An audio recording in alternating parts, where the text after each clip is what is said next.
think personality disorders are one of those things that we use the terms a lot in normal language, and but a lot of these things get tossed around, and we all have personality traits, of course, right?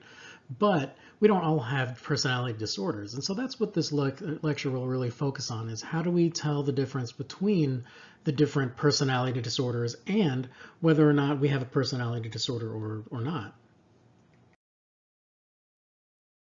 So understand the general criteria of personality disorders. We're going to talk about being able to diagnose the specific ones. What is the management of personality disorders, which I'll tell you that right now, not much, right? At least pharmacologically. There's no real way to treat these disorders with medicine. How do personality disorders differ from the other psychiatric disorders? What is the difference between obsessive compulsive disorder, right, which we've talked about in the anxiety disorders, versus obsessive compulsive personality disorder? And I bring this one up specifically because I think it points out the real difference between what a personality disorder is and other disorders. And then just know the different clusters of the personality disorders too. We'll go through about a little closer to 10 to a dozen. I forgot how many there are, but you divide them up into different groups. There's 10 of them, I think.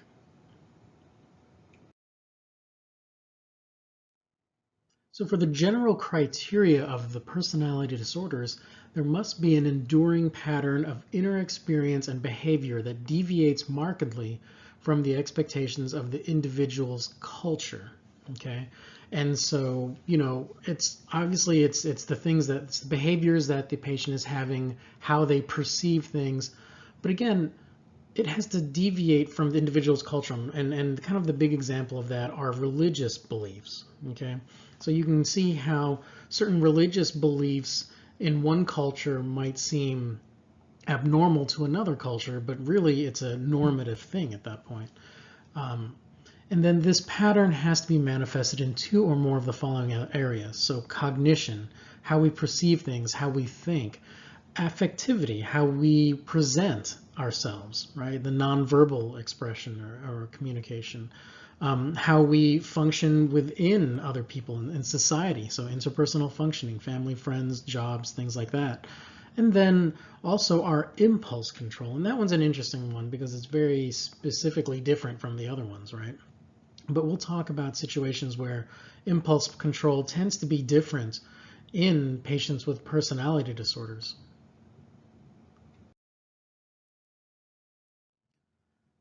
Continuing on, the enduring patterns must be inflexible and pervasive across a broad range of personal and social situations. So it can't be something as simple as, oh, someone is type A when it comes to their job, right?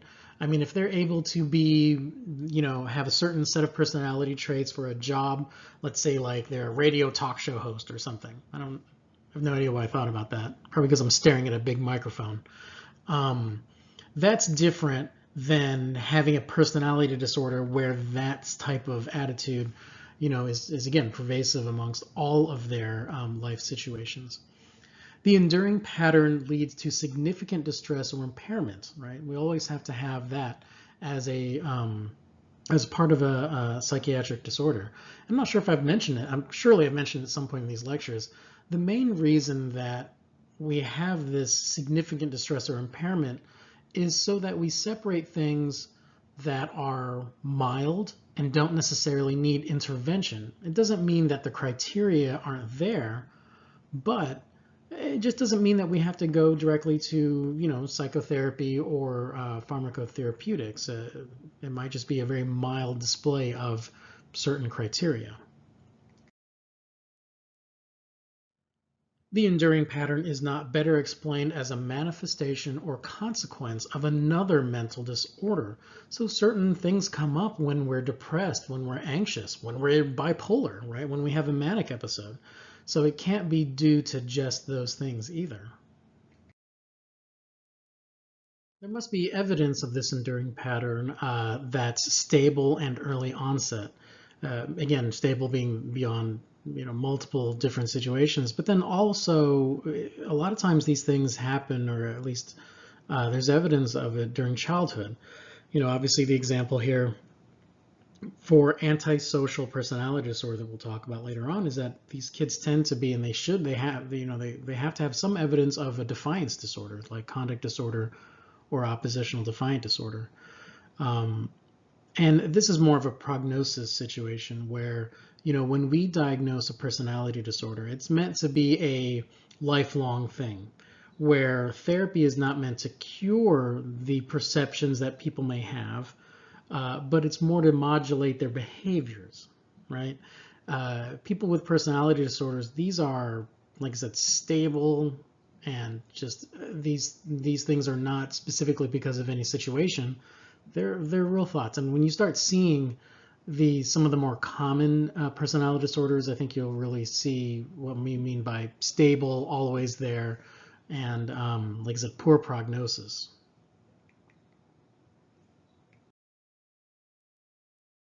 The enduring pattern is not attributable to the physiological effects of a substance disorder or another medical condition. Again, think of something like having a hyperthyroid disease, or undergoing chemotherapy or drug abuse, right? The traits can't be attributable to specifically just those things.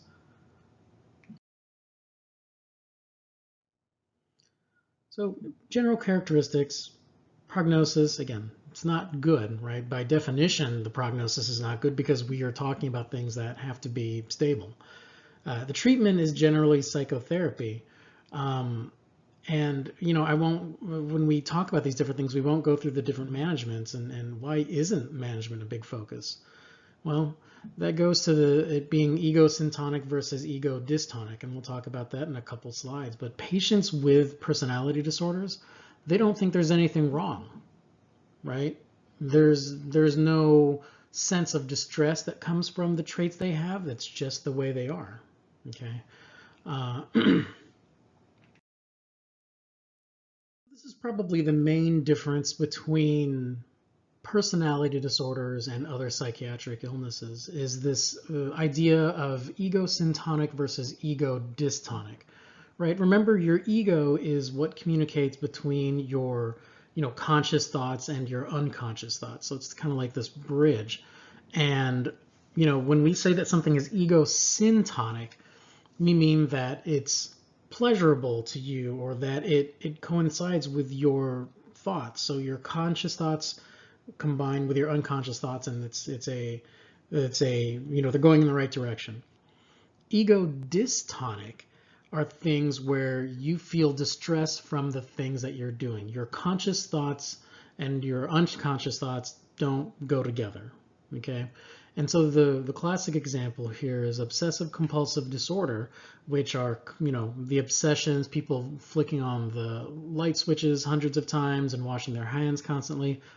Those patients completely understand that what they're doing is not normal, or that it causes distress to them, okay? That's ego dystonia, where things they're doing, they're not happy with, and they wish they could stop, okay? Obsessive compulsive personality disorders, and we'll talk about the specific traits later because they are different. These are things these patients are ego-syntonic with all the other personality disorders, where they don't see there's a problem with them. I guess I will give an example. So, list making, right? Someone who obsessively makes lists, but then also enjoys the fact that they make them, okay? Again, that doesn't mean that someone has a personality disorder, just say like lists, but that's just a trait that obsessive compulsive personality disorder patients have. So again, you can imagine there's someone who really enjoys making lists. They see the benefits of them, and they have no problem with them. That's ego-syntonic, right? So that's why these patients don't seek out management. If you're doing something that you think is beneficial for you and you like, well, you're not going to go ask for medicine or therapy for those sorts of things. Now, I'm using the example of list making, right? Not everyone that makes lists has a personality disorder either.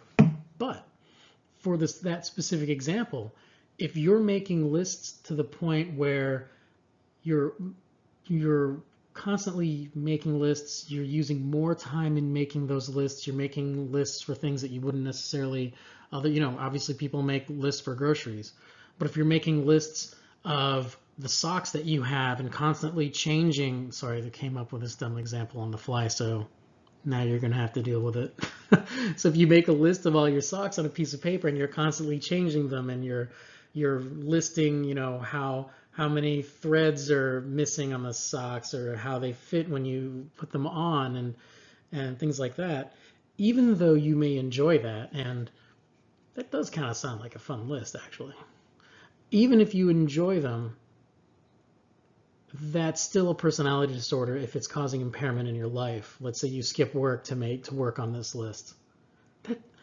So that's the personality disorder part of it. So ego syntonic versus ego dystonic. So if you look at the picture here, it really all depends on what this guy is thinking on whether or not it's ego dystonic or ego syntonic. If he is stressed out by this and he knows that, man, I wish I didn't have to have my grass all cut the same length, but I'm not going to feel comfortable until I do, that's ego dystonic, right? But if he's sitting there and he's loving this, that's ego syntonic. Here's another big thing to think of too is traits versus disorders. The traits are just going to be the criteria that you see, okay? But in order for them to be diagnosed with a disorder, well then you have to meet all the criteria, right? Again, stable, enduring patterns, early childhood, prevalence, things like that, or not prevalence, but starting at an early childhood, okay? So we're going to look at all these different traits, and you're going to think, oh my gosh, my mother-in-law has this disorder. And you're probably right. But, most people just have the traits, and they don't necessarily have the disorder.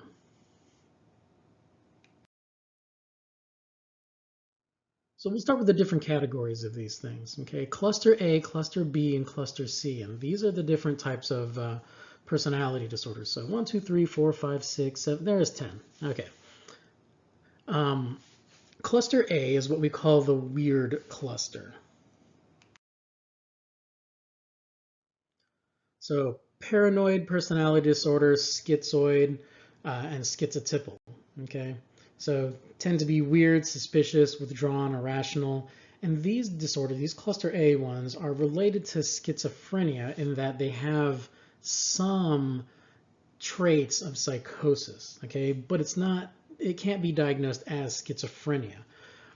So the thought is that these are milder versions of schizophrenia, and there's some evidence that, pathologically it might be, but at the same time, these things it doesn't mean you just use antipsychotics on these patients, okay?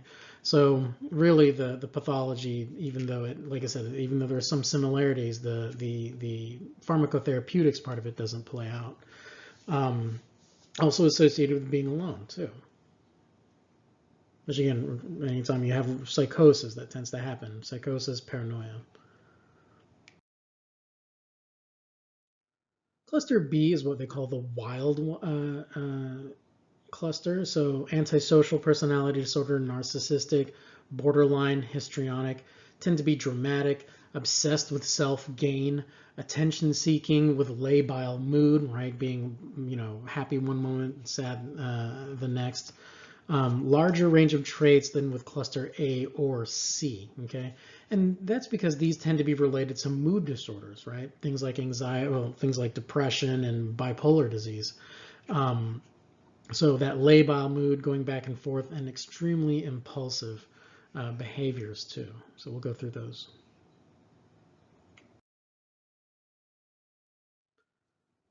So the worried cluster, cluster C, avoidant, dependent, and then obsessive compulsive. So tend to be anxious, tense, over-controlled at times. Are they trying to keep themselves in a certain situation? And they tend to be related to anxiety disorders. So cluster A tends to be related to schizophrenia, cluster B are more the mood disorders, and then cluster C are anxiety disorders. So you'll see a lot of the similar traits in them, but not quite meeting the criteria for, or they meet different criteria, right? They're more stable, enduring versus kind of acute episodes like we see in the other things. Before we start into the specifics of the disorders, you probably know, and you've probably even heard of someone being referred to as cluster A or cluster B. And that's just because these not only because these things have similarities to each other, but sometimes it's difficult to differentiate specific patients with specific types of personality disorders. So you tend to just describe them as cluster A or cluster B, which is still very descriptive, of course. Especially when, when you as you go through these, you'll see too what's the functional use of making of describing someone within a cluster as a different personality disorder. And there's probably not a lot. It's more just a descriptive terminology as opposed to functional. But we'll start. So we'll start with cluster A, and that's the paranoid. We'll start with paranoid personality disorder. So obviously a pervasive distrust and suspiciousness of others, constantly suspect that others want to exploit them. Unjustified suspect of faithfulness of a spouse or partner. That's a pretty common one. They tend to bear grudges, and they retaliate quickly. For a lot of these different disorders, I'll also include sections where they, not just the criteria, the DSM-5 criteria, but also how do these patients appear? Because a lot of these things, it's difficult to see patients for those specific criteria. So you kind of have to do some psychoanalysis and look and try and figure out, and this is not meant to be a psychoanalysis course or, not to say that it's even that necessary for psychiatry, but how do patients appear when they have these criteria, right? Because it's not like people are out there, with their criteria exposed, and you'll kind of see a lot of these things are behavior, a lot of these things are thought processes and perceptions as opposed to behaviors. So these are more the behaviors. So paranoid personality patients, they tend to be self-sufficient. Right? They tend to do things on their own because they don't trust anybody. They seem cold. They seem calculating. They're guarded. They tend to be tense around people. They might not be tense when they're alone or with people they trust, but they might be tense around you. And of course, they're going to have trouble with authority. All of these things are behaviors that tend to come from the perceptions that they're having. 1% of the general population, so it's pretty common if you think about it. I mean, 1%'s a good deal. More diagnosed in men, and patients don't seek treatment though, right? And not just because it's egocentric, because they're paranoid. Being egocentric though is a big reason why all personality disorder patients don't seek treatment though, because they don't see anything wrong with their behaviors. People point things out to them, but they, that's just how they are. That's not an issue. Treatment is psychotherapy, but there's just not a lot of studies on the efficacy of these things or even what specific type of psychotherapy there is because, again, people that are paranoid aren't going to trust and tell a therapist everything that's going on. They're not going to sit and during that appointment. We're going to watch a clip now of someone that has some paranoid ideation. This is not a person that I know personally, and there's no validation that this person has been diagnosed with paranoid personality disorder, but this patient is a conspiracy theorist, which, again, not all conspiracy theorists meet the criteria of paranoid personality disorder, but a lot of them do, right? Based on the fact that there's a lot of distrust and then it leads to some sort of impairment of their occupation, okay? Occupation, social situation, things like that. And, the common thing about conspiracy theorists is not that, of course there's a pervasive distrust there, and what you see though is that, conspiracy theorists don't tend to just believe in one single conspiracy theory, right? If you thought that the JFK killing was or assassination was a conspiracy by the government, and you thought that because you see evidence, and that's the only conspiracy that you believe in because you happen to know some information, or your perception of it is whatever.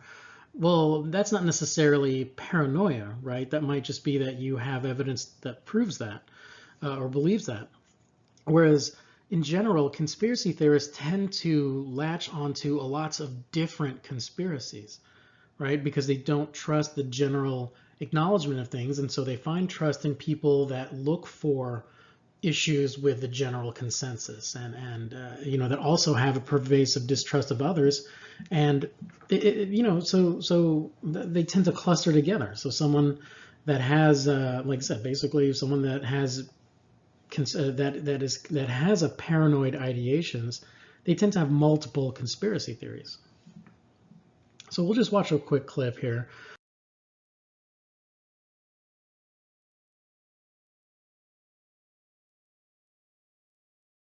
For 20 generations, people believed that the earth was round because there was a globe in every classroom they sat in.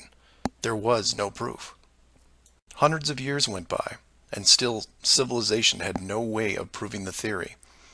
Planes were invented around 1900, but until 1957, nothing could go high enough to give a true perspective of where we lived. And that's when everything got strange. The United States and Russia both sent up rockets high enough to take decent pictures, and what they saw scared them a great deal. How do we know they were extremely concerned about the sky? Because the US and Russia immediately started firing nuclear weapons straight up, and they kept firing for the next 4 years. A few things to keep in mind here.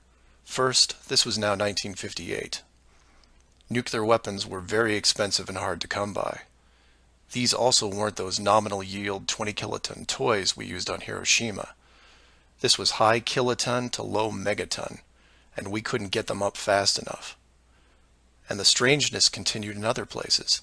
In 1959, only a year into the atmosphere bombardment, 10 nations, including the United States, made Antarctica off-limits to any colonization. A treaty was put in place, and to this day remains intact. Over 50 nations now have signed off on this treaty. Do you know any treaty that has lasted that long between all industrialized nations? Moreover, do you know any piece of real estate in the world that is owned by no one? You would think at the very least one of the large oil companies would use their huge financial resources to explore this region, and yet they don't even petition the idea. The short version of the discovery is this. By 1958, the military had discovered the very solid upper and outer edges of our world, and had to create a way to put up do not enter signs without looking obvious. It was tricky, but if there is one thing I have learned about the authority, it's that nothing is left to chance. I think when you think of especially this flat Earth movement and a lot of other conspiracy theories that are out there, you kind of, or at least it's easy to go with, gosh, maybe this is an education issue. But that's really not it, right? A lot of these people are not unintelligent. It's just that they have such pervasive distrust of what the common knowledge is out there, what people know in general, that they look at the fringes for what possibly might be there, what's not being told to them. So it's more intriguing for them to come up with, just assume that basically whatever is being told and whatever the general population is being told is a lie, right? So it's not the fact that that there's a lot of evidence out there that proves that the Earth is round. They're going to look at any evidence that points to the opposite of that. And there are some interesting ways to think of the flat Earth thing being real, but again, they've all been easily debunked. But they're not going to look at those things because that's based on general knowledge, and if it's based on general knowledge, well then someone is using that general knowledge as a way to control people. Okay, so that's this pervasive distrust. If you haven't seen this, and I think it's on Netflix still, I think it's called Beyond the Curve. So it's a documentary that's on flat earthers, and the directors don't.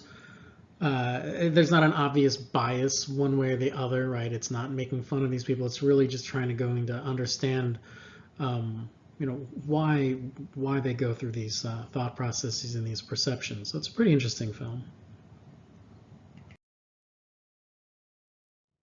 Schizoid personality disorder gets its name from the fact that it looks like schizophrenia.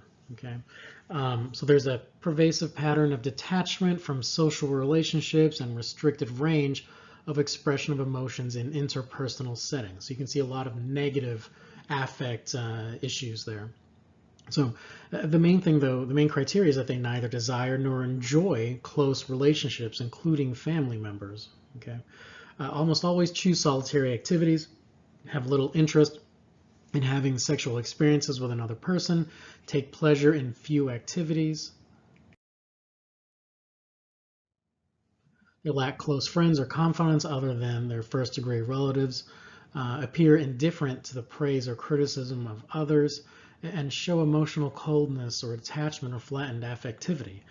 A lot of these patients, you come across them when you're treating someone for depression, okay? And you realize when you're talking to them, it's one of those situations where, gosh, they really aren't seeking out things that people with depression normally crave. People that are having depression understand that they're isolating from friends and they wish they could, but they just feel bad. And then when you talk to schizoid patients, sure, they're meeting the criteria of depression, but they also don't crave the social activity, or they don't feel any issues with in their family from the depression. So it's commonly seen there. So even though again these cluster A ones are based with schizophrenia based on their affect, depending on how they're being managed is another way to see them. So how do they appear? Of course, unsociable, cold, reclusive, loners. Again, you can see how they present similarly for all the other cluster A personalities. They may become emotionally attached to animals. They daydream excessively, or they're just directionless. It's about 1% of the general population. Again, more common in men, just like schizophrenia is. Patients don't seek treatment, again, not just because of ego, not just because these behaviors are egocentric, but they're not looking to fix anything, or I guess they have this. They just are usually isolated. Okay, treatment is psychotherapy, but again, not many studies on that. For this next clip, we're going to watch someone who is a self-proclaimed, not self-proclaimed, but he was diagnosed with a schizoid personality disorder, and it's just a clip of him recording himself and talking and seeing how he feels. You'd be in a group of people or something, and they'll like make a joke, and you're like, ah, yeah, that's funny, but on the inside, you're just like, ah, I want to go home now. Like, there's just, you're not like offended, or you don't really, maybe even some of them don't even hate being around people. It's just, there's like no real point to doing anything. Everything just seems so dull. At least that's what it's like for me. Kind of like, I use this video coloring for, it's kind of like a metaphor for like the lack of color in everything. I mean, even my last relationship lasted like, it was around 5 years, and it was just, I really didn't feel much of anything, and that's actually what ended up with us breaking up was, yeah, I'm pretty much just a wall, and it's like, ah. You can see how this guy would present as depression, and then as you talk to him more about his depression and things to try and change, and you're trying medicine and things like that, and things aren't working that well, you start to realize that, yeah, he just doesn't, some of the things that he craves as far as, or the things that he doesn't crave as far as social interactivity is just not there. And so, depression is obviously just there, but a lot of it too comes from the societal pressures of things he's been doing. He talks about his relationships, but you know, it's not that he enjoys them, but you know, he's still trying for those things. So just an interesting view on patients with schizoid. Schizotypal is an interesting personality disorder. When you look at these traits or the criteria here, most of these things are pretty general to, uh, you know, to other cluster A things, of course. But probably the thing that makes it stand out the most are these odd beliefs or magical thinking. And we'll have an example here of that after in the clip. But you know, odd beliefs or magical thinking, sometimes it's very difficult to differentiate these from straight out delusions. And the kind of the difference tends to be that delusions, you know, patients tend to have very little awareness that a delusion is false, whereas patients with schizotypal and odd beliefs and magical thinking, they tend to know that those things are not normal, or that they're not of the, you know, like the common, you know, or in the general population. So, you know, the woman that we'll talk about, she mentioned something about, you know, being able to read minds. And so, you know, it's, it's different than a delusion because she understands that it's not normal. Okay. I know that's a very thin distinction, but it really does have to do with whether or not the patient understands it as normal or not. Also, the other thing is that it must be inconsistent with cultural or religious norms. So patients that you know, believe in saints and angels, that's not the same thing as being delusional or having magical thinking, right? Those are just parts of our religious beliefs. So it's normative in the sense that they may be in a population that is teaching and believing, and you hear about those things. So it's more, you know, it's not evoked from the self. For this first criteria, ideas of reference, is probably the only other thing on here well, I guess we talked about it with the psychosis. It's just when there's the belief that things are referring to you specifically when they're not. So things like radio and TV. So you believe that the radio is talking to you specifically, but it's of course it's not. And you know, again, it just goes back to the disconnection with kind of like ordered thinking and paranoia that comes along with these schizophrenia type disorders. So unusual perceptual experiences, odd thinking and speech, suspiciousness or paranoid ideation, inappropriate or constricted affect, lack of close friends or confidants other than relatives, again related to paranoia, and excessive social anxiety associated with paranoia. How do they appear? Again, very kind of cluster A again, right? Isolated, narrow emotional range with other people, and then a little bit different, maybe some odd dress, mannerisms, speech, but these are related to both kind of like the pathological process and the interest they have in subcultural hobbies. So, you know, like I said, people that are like this tend to find, to believe in magical thinking, but then they can find some subcultures that are also interested in those things. And so they tend to take on those types of behaviors and, you know, norms. So this is the clip we're going to watch here is a young woman who's just recording herself talking about her diagnosis of schizotypal, and let's just see what she has to say. Okay, sometimes I just cannot leave my house. So if I don't have to work, because if you have to work, you go to work, yeah, but okay, sometimes I can cancel my classes because I just cannot leave my house. Yeah, but when I have to choose where to go, for example, to go out to eat, sometimes I cannot choose. I have like this 1, 2, 3, 4 places, yeah? I take them and I kind of like spin them around in my head, and I see all the consequences if I go there. And I just cannot choose, and I get scared, and I can start crying and just end up sitting at home.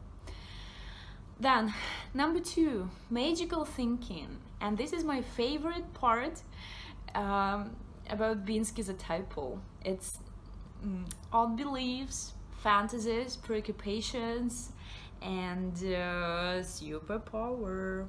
It's like when you believe that you can make people think of some certain things. Okay, I live in my head. I see images. I can sense some stuff. Like all of a sudden, I can smell forest, or I can touch like the fur of a wolf. Yeah, I believe in mind reading, in fairies, in goddess, but unfortunately, I don't know, my life made me get some critical thinking as well. And I can think, I realize that this is not probably true, but I can't do anything, because when I refuse, like totally refuse of my magical thinking, I feel worse, because I think it helps me to handle some complicated situations in my life. One of the things about psychoanalysis and diagnosing some of these personality disorders is it's not just what the patients are saying, but the things that they're not saying or the things that they're misinterpreting. And, with this woman, she starts off talking about why she can't go out, or when she does go out, she tries to imagine places in 3D and trying to see the eventual outcomes. Her belief that is, right, it's just trying to think of consequences and things like that, but she turns it into this different type of, that she's actually imagining looking at these 3D models of these restaurants and trying to figure out what's going on there, right? So a lot of different interesting things to unpack with this short conversation, and obviously with the perceptual problem she's talking about with smelling things and feeling things differently. So just a lot that's there. Now we'll talk about the cluster B personality disorders, and we'll start off with antisocial personality disorder. We briefly mentioned this before when we were talking about conduct disorder and oppositional defiant disorder, but this is a pervasive pattern of disregard for and violation of the rights of others, right? So this is a big issue there. It's not just for personal, a lot of things are for personal gain, but it's at the expense of others. Occurring since the age of 15 as indicated by 3 or more of the following. So failure to conform to social norms with respect to lawful behaviors, right? That's the antisocial part. And I think I mentioned this before where, people tend to use this term antisocial to mean introverts. But when we're talking about antisocial personality disorder, we're really talking about anti-society. That's the social part. There's deceitfulness, lying, use of aliases, conning others for personal profit or pleasure, impulsivity or failure to plan ahead, irritability and aggressiveness, reckless disregard for safety of self and others, consistent irresponsibility, failure to sustain consistent work behavior, and then lack of remorse. So lots of different things that are going on here, but again, it's the violation of rights of others, which is just probably the biggest key thing here. So how do these patients appear? Obviously, there's serious rule violations, aggression against people or animals, and then again, there's no remorse except to feel sorry if they're caught. They're sorry that they got caught. Tends to happen more in men, but and you see this diagnosis relatively commonly. Okay, often starts off as a conduct disorder and oppositional defiant disorder. And then there's a high association with alcohol abuse in the parents of these patients. And part of that is issues with control, and we'll look at that in the clip here, but you can see how issues with parenting and issues that start in childhood turn into this need to, and not necessarily the need to violate other people's spaces and rules and things like that, but that it's okay to do that, right? Once you think of someone who was abused as a child saw how their parents treated them, um, and especially with drugs and alcohol and kind of like disregard and neglect of children, you can see how those kids are at higher risk for not understanding the rights of others because they never felt like their own rights were being, cherished. The prognosis for patients that have been diagnosed with antisocial personality disorder is very poor. Obviously, a lot of it has to do with the legality of their actions, and so a lot of criminals or people that are in prisons have this diagnosis. It tends to be pretty resistant to therapy, and we talked about this progression from oppositional defiant disorder into conduct disorder, and then finally into antisocial personality disorder. A lot of these patients also are chronic substance abusers themselves, and a third of them recover, right? So that's a very daunting statistic there, that only a third of these patients tend to recover from this. Another thing to think about is that it's not the same as criminal behavior not associated with a personality disorder. And remember, we have to diagnose personality disorder as a pervasive thing. It's stable throughout the entire person's life. So with antisocial personality disorder, this person is constantly breaking the rules, and they just have no disregard for other people. And so that's why it's easier for them to, do things like steal. If someone doesn't have these pervasive behaviors as a kid and doesn't have these stable across all social environments and things like that, well, that's just committing a crime, right? But someone that is consistently doing these things, disregard, no remorse, that's antisocial personality disorder. We're going to watch a little clip here now of a gentleman that has antisocial personality disorder, and try to think of, when you watch this clip, what are his motivations for some of the things? How does he react to certain stories that he's telling? Did you get into any serious trouble at that age? No, not until I was about 16. 16? Yes. What happened then? Well, I always wandered around town with a gun. Even then you started carrying guns. Oh, yes. I think you've always had an interest in them. Well, I know what they're capable of doing, and I'm a bit of an expert on them. They've always appealed to me because they give a sense of power. And I like power. I like to be able to control others. I usually always carry them, too. It wasn't because I wanted to use them. I mean, I imagine I'd be capable, but at the time I didn't want to use one as a hold-up or killing or anything like that. No. What is the most serious thing that you've done that you've been caught for? Well, the post office. The post office? Mm. What was involved there? Well, I went into the place and I made a withdrawal at night.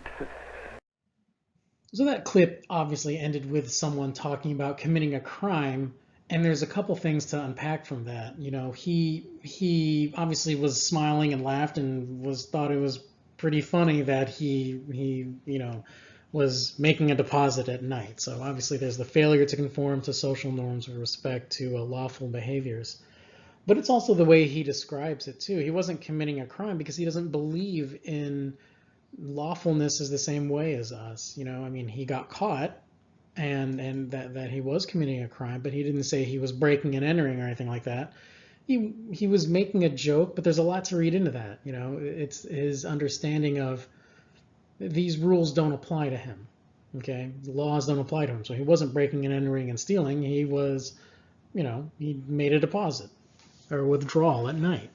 And the issue with the gun is interesting too, obviously, because it's more for that sense of control. And you can see how kids that were neglected, abused by their parents, tend to end up with low self-esteem. There's that need to then at some point have to control other people because they feel like, they were subjected to, this control issue too. And so that's the classic, creation of a bully, basically. But yeah, antisocial personality disorder. This is you'll have to look up this guy, and if you look up this term, affluenza, right? This is a particularly interesting case and of a young teenager who grew up in a wealthy family. So, and he ran over a bunch of people with his car while drunk, and he didn't get the sentence that he would have because basically the defense lawyers claimed that he had affluenza. It's a term they it's a term they coined, but he was suffering from the fact that his parents were affluent and didn't take care of him and let him do whatever he want. So in essence, their defense was, well, he doesn't know the rules and he doesn't respect law because his parents never taught him to. So how could he be breaking the law if he didn't understand the law? It's a very controversial topic, obviously, and this is, yeah, you guys can look up this, I think Couch or Crouch is his last name, but yeah, affluenza, very disturbing use of psychiatry and psychology. Next up in cluster B is borderline personality disorder. So a pervasive pattern of instability of interpersonal relationships. That's a big thing there, okay? Self-image and affects and marked impulsivity. Okay, so impulsivity is probably the most, the behavioral characteristic that you'll see that these patients will end up in the ER because they are, they impulsively did something to injure themselves. They may not have wanted to commit suicide, but they did something that led to that, or they get into legal issues because they've done something against someone else. So very impulsive. That's probably the most dangerous thing here. They have frantic efforts to avoid real or imagined abandonment by their relationships.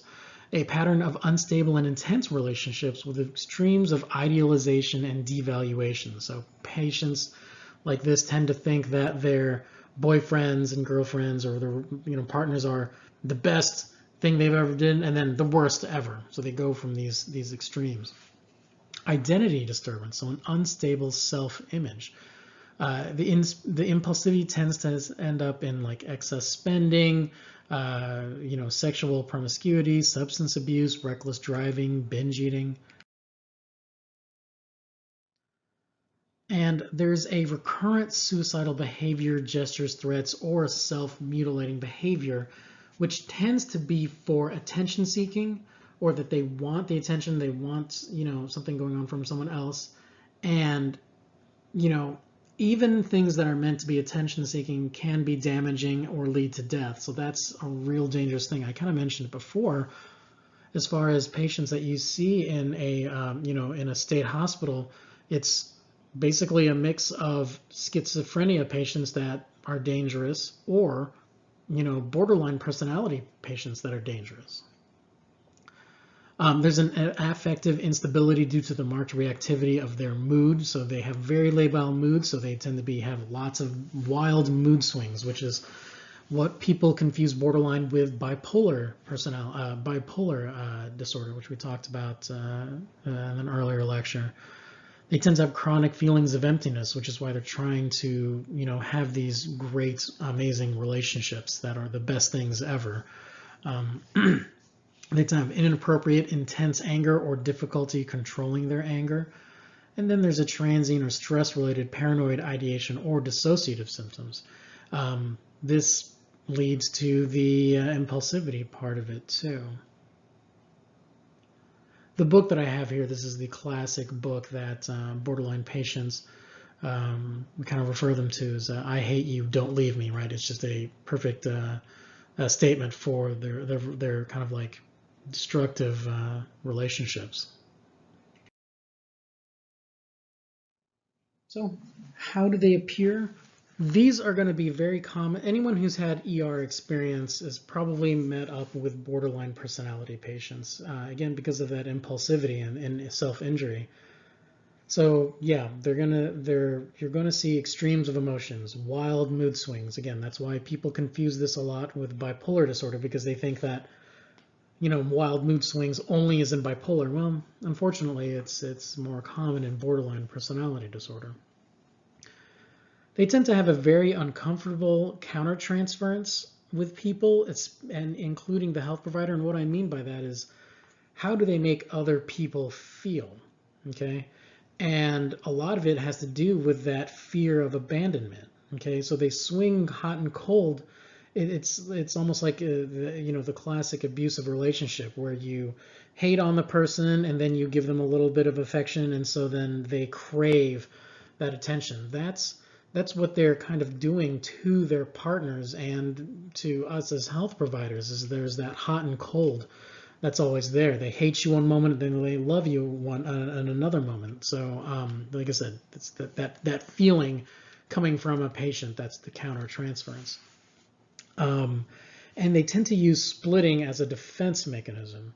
This is when they have, let's say, for example, they have two different friends, and they start telling one friend about the bad things that the other person has said, and they do the same thing to the other person. So in essence, they split them up and get those two people to fight each other, and then who is in the middle helping both of them out? Well, the patient is.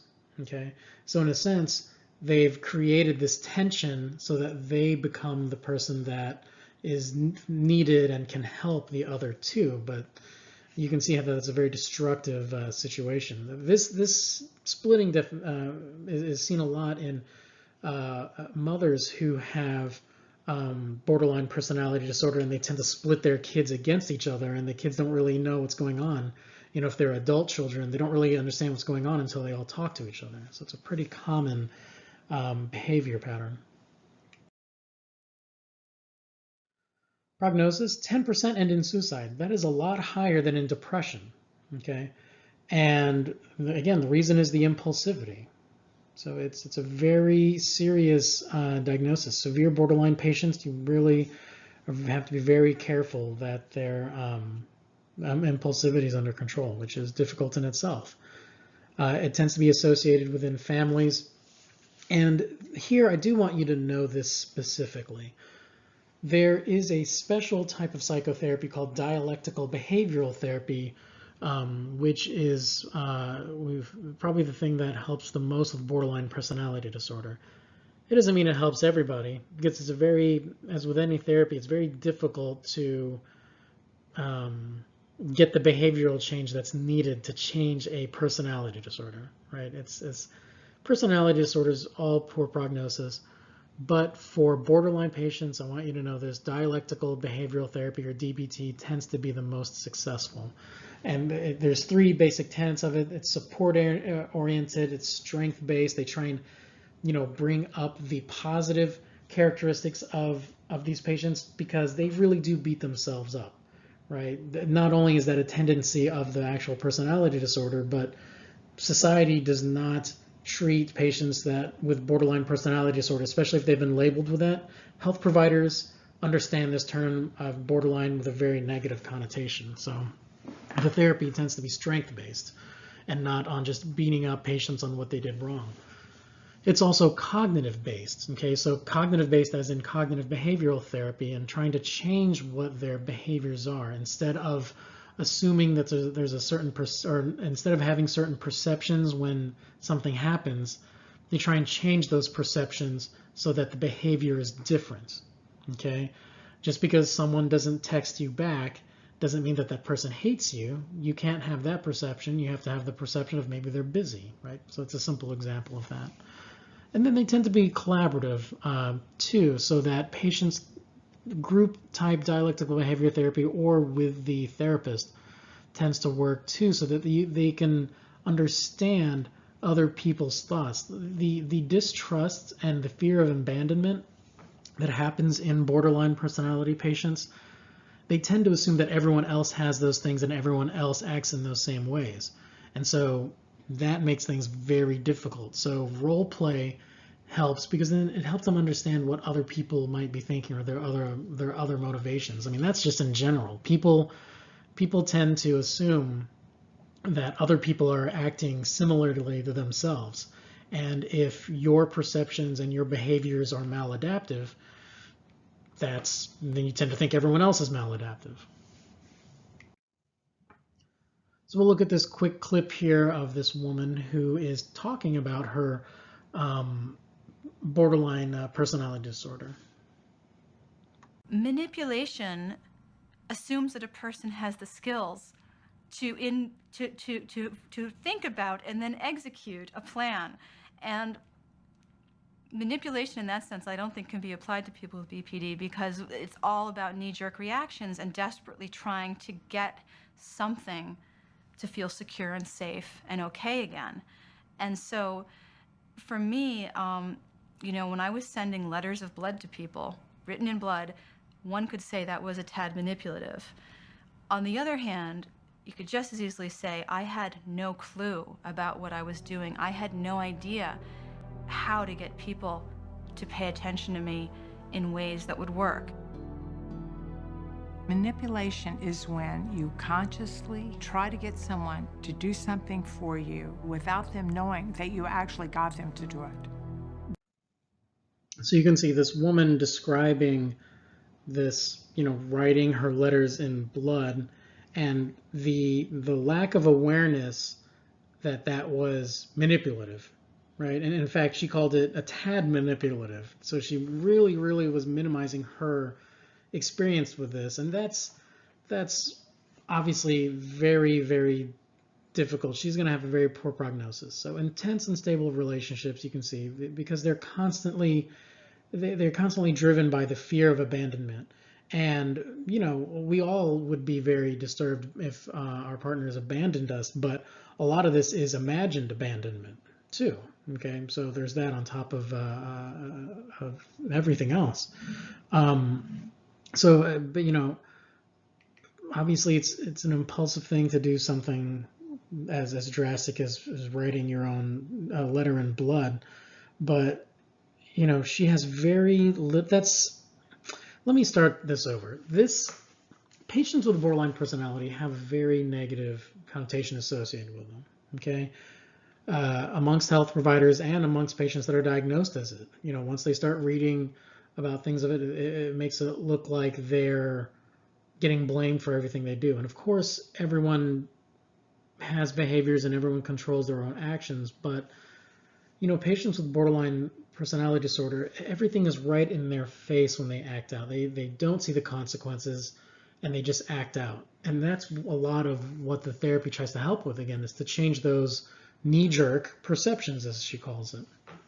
And it's difficult. So as someone who's in mental health, you know, even in our, you know, ranks, borderline is something that you see people make light of or dismiss or really have frustration with. And those are all fair because of the difficulty in this mental illness. But, you know, I would encourage you guys to, you know, at least understand that these patients, the impulsivity is the main thing here. So they tend to do things without thinking about things because their emotions are so erratic and driven that they can't. It's not an excuse, it's just an explanation, you know. So try and understand your borderline patients. They're the ones that, again, even within the mental health realm, tend to get the least care. Next one is a pretty rare one, histrionic personality disorder. It's a pervasive pattern of excessive emotionality and attention seeking. So this one, again, all these cluster B ones tend to have some extent of this, but histrionic patients, this is their key factor, excessive emotionality and attention seeking. They tend to be uncomfortable in situations in which they're not the center of attention, so that's a big thing. And interactions with others is often characterized by inappropriate, sexually seductive or provocative behavior, and that's because that tends to be something that is it's easy to get someone's attention when you go right to that, right? If you are going for that, I mean, it's just like a base, you know, instinct of human beings. So they tend to find that the easiest way to get people's attention. They tend to display rapidly shifting and shallow expression of emotions, and they consistently use physical appearance to draw attention to their self. Okay, and it doesn't even have to just be sexually. It often manifests as that, but it's any sort of attention. Okay, the first histrionic patient I met was a long time ago when I was in Bloomington, and this patient wore rings on her fingers all the way up and down her fingers. So she had, like, dozens and dozens of rings on her fingers, and she wrapped her arms in cellophane, saran wrap, to make it shinier, right? So this patient obviously is specific a little more on the psychotic end of things, but it was this basically the same thing as a disconnect of getting attention and what normal is. They tend to have a style of speech that is excessively impressionistic and lacking in detail, and you'll see that in the clip too. They show self-dramatization, theatricality, exaggerated expression of emotion. Again, all these things are related to the attention getting. They tend to be highly suggestible too, because they really are just, again, it's a way that, if someone is telling them something, they'll really listen hard and agree with it because that's attention. Okay, considers relationships to be more intimate than they actually are too. So that's an interesting consequence of, again, just the excessive need of attention. So how do they actually appear?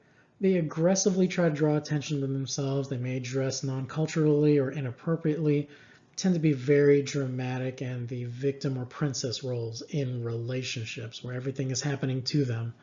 And it tends to be more common in females.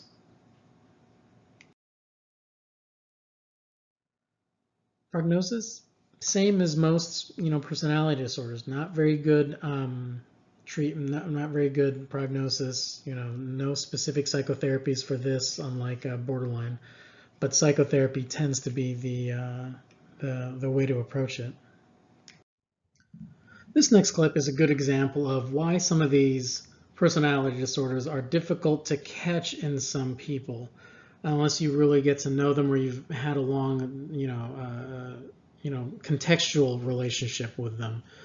So watch the clip and really think, this person, they self-identified themselves as histrionic. So someone or someone diagnosed them with histrionic personality disorder, but you wouldn't really be able to tell it from this clip. So let's just take a look. So for example, I had been hurt by something, and today I was pretty low. And it's just something that I know about myself. I take it kind of lower, and it's almost like going into a depression, but it's not a depression that is going to be lasting like a week or anything. It's just, it may last a day. So I go pretty low down, and I take everything really to heart, and I'm pretty low. I'm pretty depressed. But on the flip side, if something goes really right, I'm really high. I'm really happy. So I'm kind of on top of the clouds. So I'm kind of up and down. I can feel really high, or I can feel really low. Yeah, it's called histrionic personality disorder. I was diagnosed with that, like I said, 13 years ago, and it has been really helpful because I had to kind of catch myself. I know I had been upset by something today, and then I had thought, well, that's why I'm so low. So this is peace out. Bye for now. So it's hard again. There's a lot of, like I said, you have to think of when you're interviewing a patient like this and you have a suspicion of histrionic personality disorder, and it would be very difficult to, based on what you just saw. Okay, right? It just sounds like someone maybe that has depression. I mean, she mentions it at the very end of the clip, but really it just sounds like someone who has depression. The question is, what was causing those dips in her mood?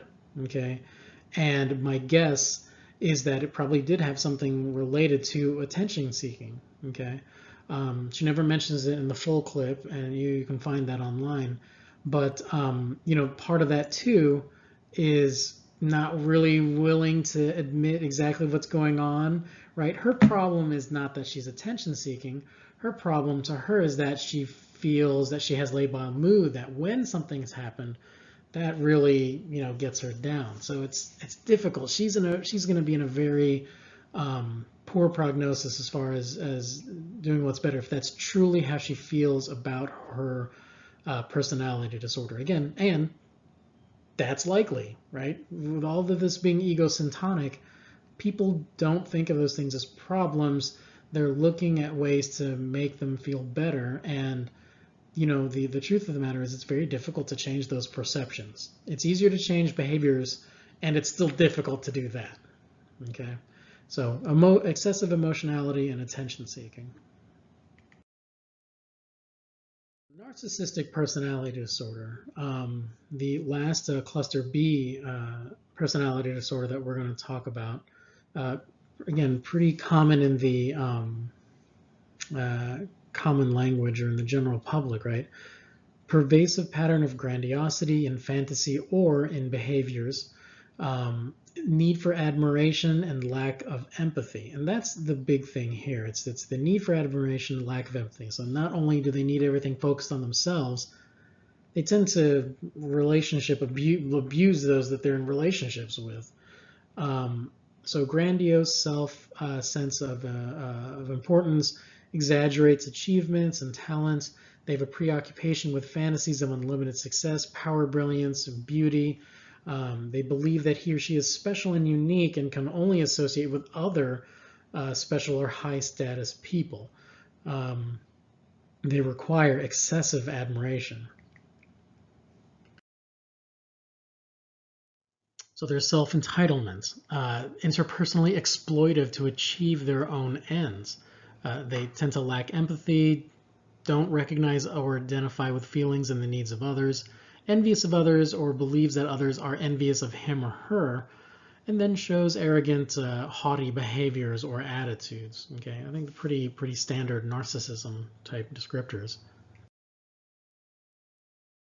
How do they appear? Most of them are men. They tend to be wild dreamers, so their job performance suffers from excessive drive for unattainable goals. They tend to be vain and have a high attribution to young appearance, and so there's the common presentation of a narcissist is for depression as they get older, and they can't control what's going on. When criticized, they tend to cover up with indifference or arrogance. Again, very common to see those or have experienced those already. Prognosis. Very difficult for narcissists to seek treatment for what's going on. They talk about a lot how they wouldn't even trust a therapist that they were talking to anyways, because why would a therapist know more than them about certain things? So narcissistic personality disorder, pretty easy to pick out, I think, right? Grandiose sense of self-importance, but then also there's a lack of empathy for other people too on top of that.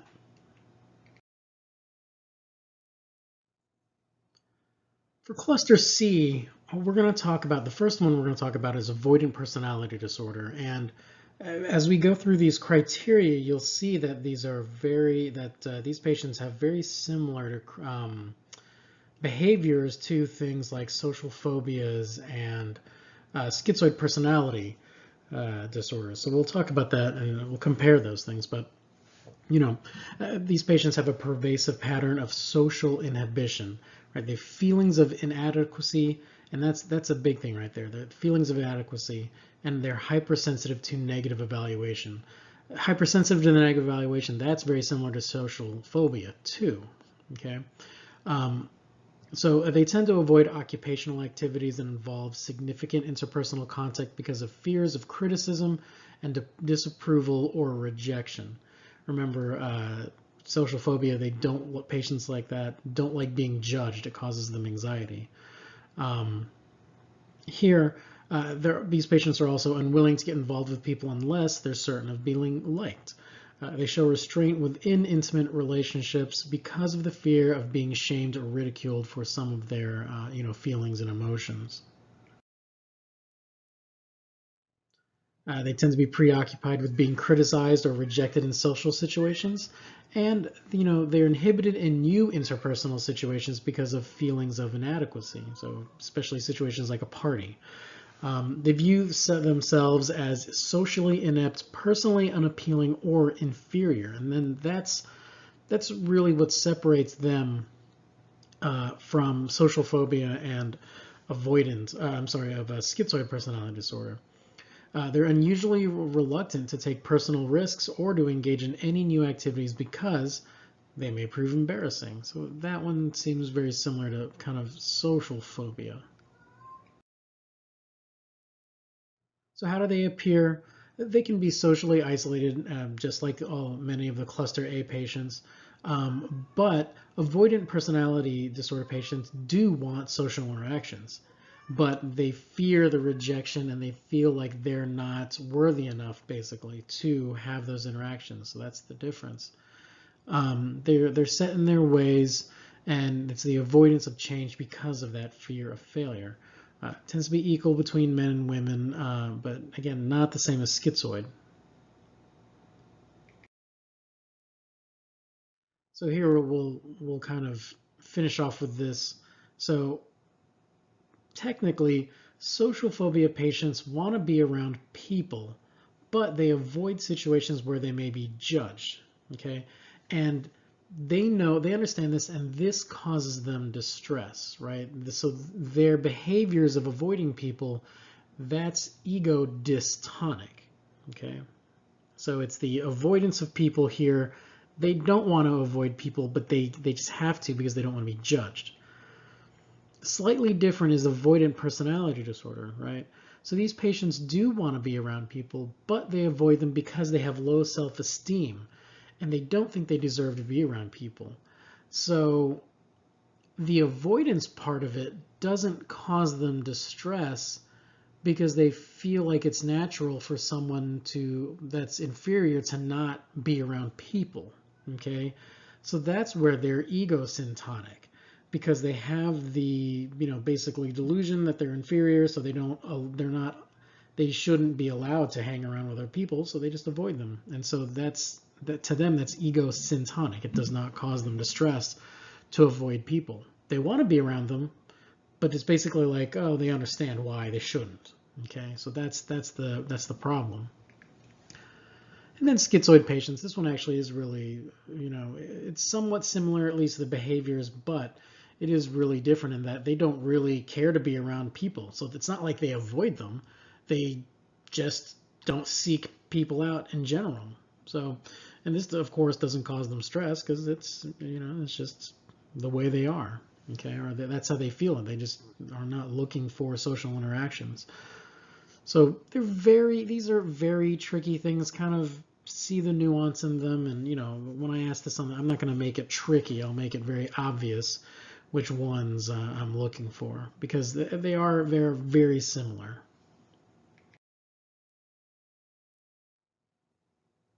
Why, and one of the big reasons why they think they're similar. Social phobias. Some people think that social phobias are just exacerbations of patients with avoidant personality disorder.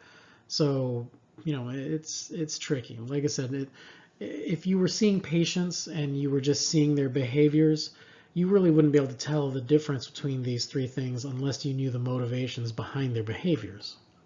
So I'll make sure that, like I said, the question here, it's not like I'm going to ask 50 questions on this. I just want to make one question on here, make it pretty clear, and make sure you understand the motivations. Prognosis, same as any other, chronic personality disorder where we don't really think medicine's going to help. Patients don't really think there's a problem with what's going on. So they tend to be resistant to treatment. For dependent personality disorders, this is a pervasive and excessive need to be taken care of that leads to clinging behavior and fears of separation. Okay.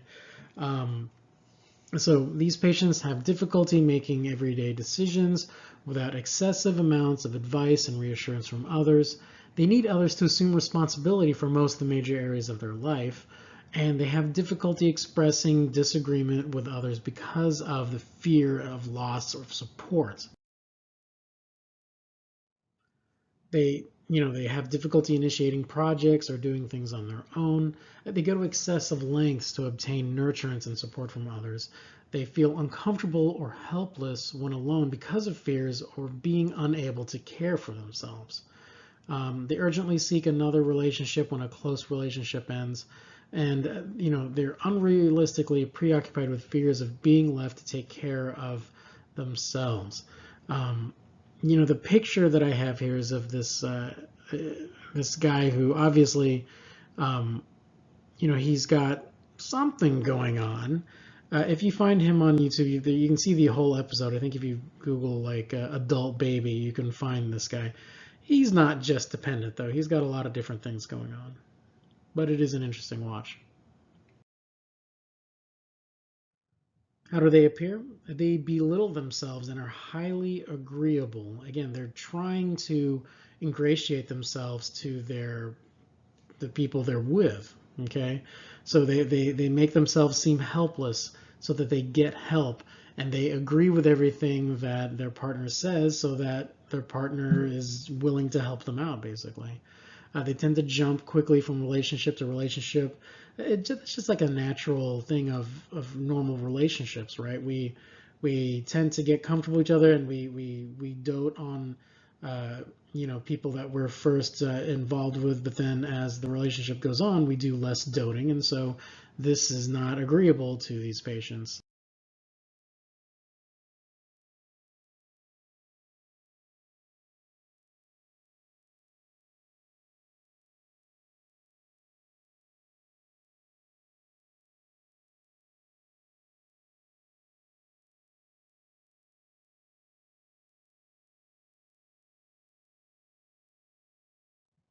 Again, prognosis is the same as most general chronic personality disorders. They're treatment resistant. They don't really see themselves as having problems, so they don't seek out treatment anyways.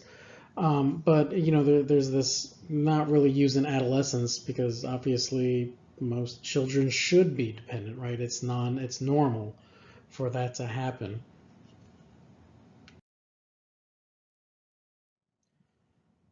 For the last cluster C and for the last personality disorder we're going to talk about obsessive compulsive personality disorder. Remember, with obsessive compulsive disorder, just OCD, those patients they're in distress. They're the ones that are flipping on the light switch hundreds of times. They're checking their garage door from work. They drive home to check their garage door. They're constantly unplugging things from the house so their house doesn't burn down, and constantly checking those things, constant hand washing. Those things cause distress in those patients. They know that they are going overboard. They know all the time they're wasting when they do those things, but they feel compelled to do them. With the personality disorder part of it, remember this is egosyntonic. So these patients don't have a problem with these things. They don't see an issue with them. Okay, and we kind of talked about it at the beginning of this lecture too. Some of the behaviors can be similar, but it really is more about the motivation behind them. Do they feel like they're being compelled to do those things, or do they enjoy and they like doing those things? So there's a pervasive pattern of preoccupation with orderliness, perfectionism, and mental and interpersonal control at the expense of flexibility, openness, and efficiency, right? So the classic example here is making lists that take longer than the actual activity that you're making the list of.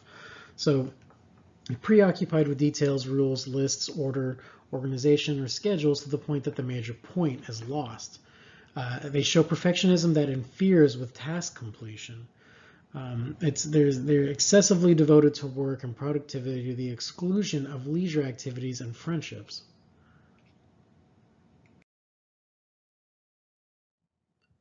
They're over-conscientious, they're scrupulous and inflexible about matters of morality, ethics, or values. They tend to be unable to discard worn out or worthless objects, even when they have no sentimental value. That one's kind of an out there for this category, but they tend to be reluctant to delegate tasks or to work with others unless they submit exactly to their way of things. And they adopt a miserly spending style toward both self and others. Okay, they show rigidity and stubbornness in their activities. So how do these patients appear? They do have obsessions and compulsions, but not the same ones that you think of with classic OCD, right? Like the hand washing and the light switches and things like that. It tends to be things like rule making, rule following, just very rigid in their thinking. List making is a big thing.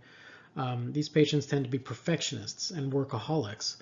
And even though, you know, the act of the compulsions is egosyntonic, the depression is not, right? So these things can, and not being successful and not being able to achieve these impossible goals, that is not ego. Those things are ego dystonic to these patients, so it can cause them depression. They also tend to be stiff and very moralistic, again, just rigid and you know, like very by the book. Prognosis, just with any other personality disorder, tend to be treatment resistant. They don't think there's anything wrong with their behaviors. They tend to think that what they're doing is, you know, if you can put in 95%, why not put 100%? If you can put 100%, why not put 110%, right? There's nothing inherently wrong with that process in their minds, right? The perfectionist and workaholic is a real big indicator for what could be obsessive compulsive personality disorder.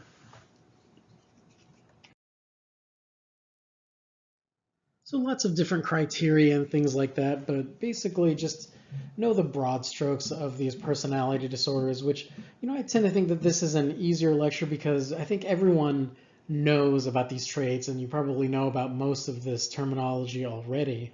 The main thing is to be able to identify this as a personality disorder, understand what personality disorders versus other psychiatric illnesses are, right? The pervasiveness, the how long it lasts through their life, the main thing of it being egosyntonic. Those things are all you know, things that make, you know, the personality disorders different. So that's it for this lecture. Thank you so much.